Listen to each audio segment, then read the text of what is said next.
با اقدام شعبه حفظ محیط زیست شهر خوجند و با جلب محصلین دانشگاه و دانشکده‌ها و مؤسسه‌های تعلیمی مرکز ولایت در کوچه‌های سردریای محله نوبهار و سعید نافع، سید ولی فی محله چشمه ارزنه جهت در سطح بلند استقبال نمودن جشن نوروز بین الملل، 30 سالگی استقلالیت دولتی جمهوری تاجیکستان و سالهای رشد دهات، سیاحی و هنرهای مردمی اعلان گردیدن سالهای 2019-2021 عکس تازگی محل و تازگی ساحل گذرانیده شد.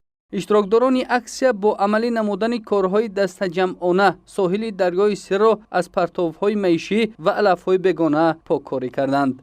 ضمن اکسیه از جانب مقامات حفظ محیط زیست از ساکنان این محل‌ها دعوت به عمل آورده شد که ساحل دریا را تازه و آزاده نگاه دارند و حس احترام به منبع حیات آب را به جای آورند. حشرچیان در این روز پایه درختان را نرم و سفید نموده داخل زمین‌های کنار راه‌ها را از سنگ‌های کلان و پرتاب‌های گوناگون تازه کردند.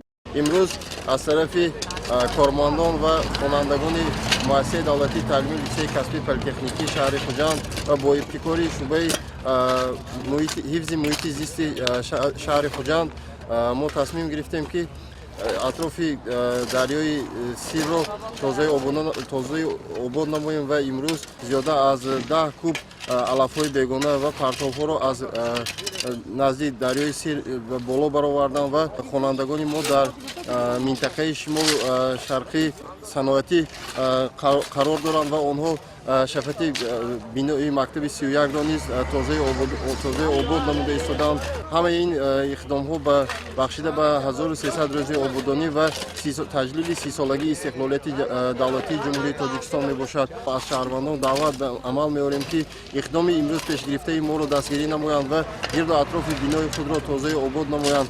تاکید شد که برای ماندن کارهای آبادانی و سازندگی، بهبود بخشیدن به وضع اکولوژی محله‌ها و بلند برداشتن معرفت اکولوژی اهالی در محله‌های مرکزی ولایت به کار دائمی شهروندان مبدل گردد. این واسطه مهمی تربیت و تندرستی و بلند برداشتن معرفت اکولوژی ساکنان و مهمانان شهر باستانی خوجند است. ما باید محل زیست شهر وطن خویش را تنها خودمان تازه و خرم و آباد و منور نماییم. ذکر گردید ضمن عملی نمایی اکسیه‌های مذکور.